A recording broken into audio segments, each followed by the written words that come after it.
الحمدللہ وحدہ والصلاة والسلام علی من لا نبی بعدہ اما بعد فاعوذ باللہ من الشیطان الرجیم بسم اللہ الرحمن الرحیم قال اللہ تبارک و تعالی فی القرآن المجید والذین یؤمنون بما انزل الیک وما انزل من قبلک وبالآخرۃ هم یوقنون صدق اللہ العظیم۔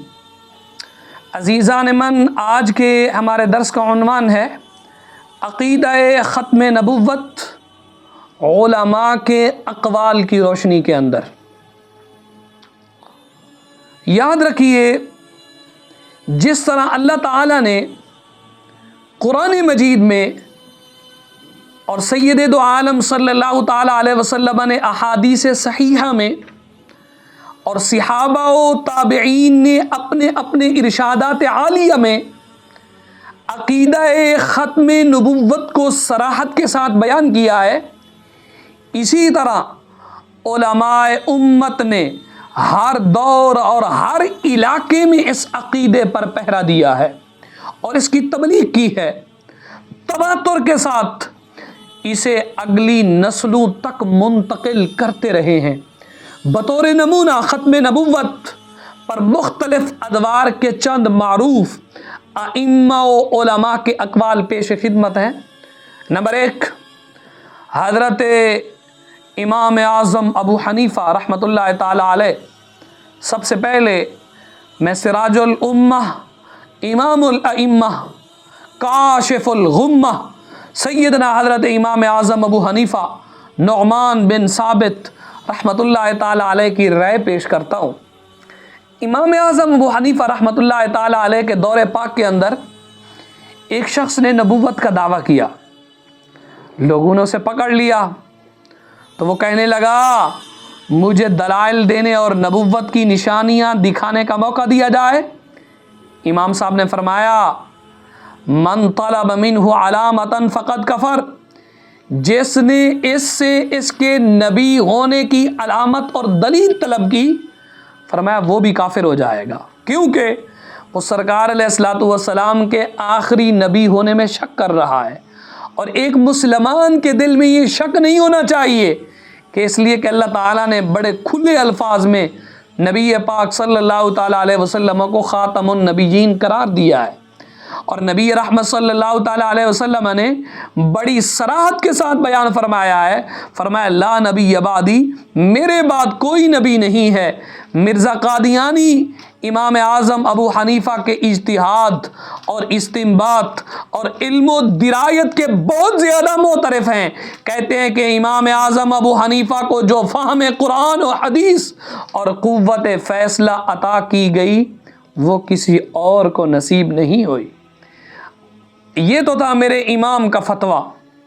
اسی طرح امام المفسرین ابن جریر الطبری رحمۃ اللہ تعالی علیہ متوفی 310 ہجری، آپ خاتم النبیین کی تفسیر بیان کرتے ہوئے لکھتے ہیں اپنی تفسیر جامع البیان فی تأویل القرآن المعروف تفسیر طبری۔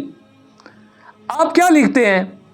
عربی کے یہ الفاظ ہیں، آپ نے لکھا، فرمایا وَلَكِنَّهُ رَسُولُ اللَّهِ وَخَاتَمُ النَّبِيِّينَ الَّذِي خَتَمَ النُّبُوَّةَ فَطَبَعَ عَلَيْهَا فَلَا تُفْتَحُ لِأَحَدٍ بَعْدَهُ إِلَىٰ قِيَامِ السَّاعَةِ۔ لیکن سرکار علیہ الصلوۃ والسلام اللہ کے رسول اور خاتم النبیین ہیں۔ سرکار علیہ الصلوۃ والسلام وہ ہستی ہیں جنہوں نے نبوت کو ختم فرمایا ہے اور اس پر مہر لگا دی ہے۔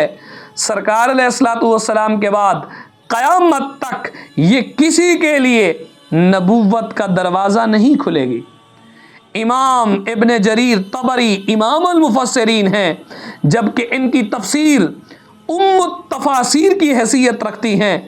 معلوم نہیں ہے کہ منکرین ختم نبوت اتنے عظیم لوگوں کی اتنی روشن عبارات اور کھلی تفاسیر کو چھوڑ کر خود ساختہ اور بے بنیاد اقوال کے پیچھے کیوں دوڑتے ہیں۔ اسی طرح فتاوی عالمگیری میں عقیدہ ختم نبوت کا جو عنوان ہے، فتاوی عالمگیری، یہ فقہ حنفی کا مشہور و مستند اور بلند پایہ فتاوی ہے۔ اس میں اپنے دور کے مستند اور معتبر علماء کی آراء اور فیصلے محفوظ ہیں۔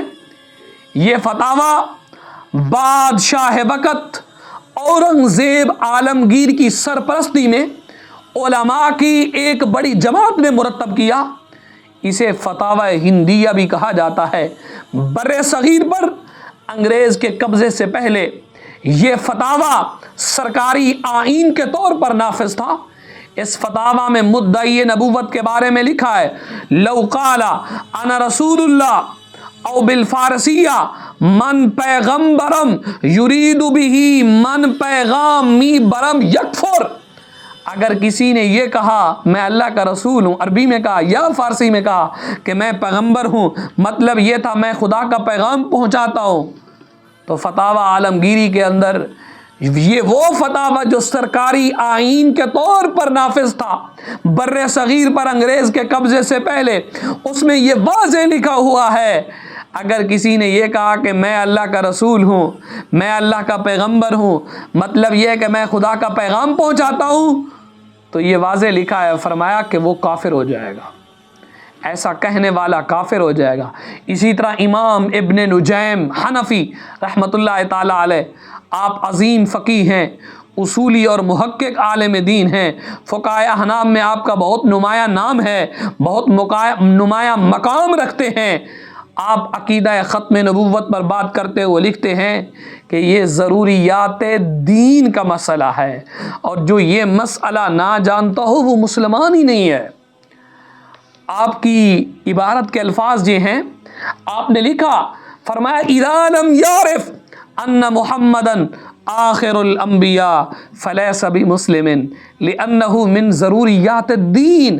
فرمایا جو سرکار علیہ الصلوۃ والسلام کو آخری نبی نہ جانے وہ مسلمان ہی نہیں ہے، کیونکہ نبی پاک صلی اللہ تعالی علیہ وسلم کو آخری نبی ماننا یہ ضروریات دین میں سے ہے۔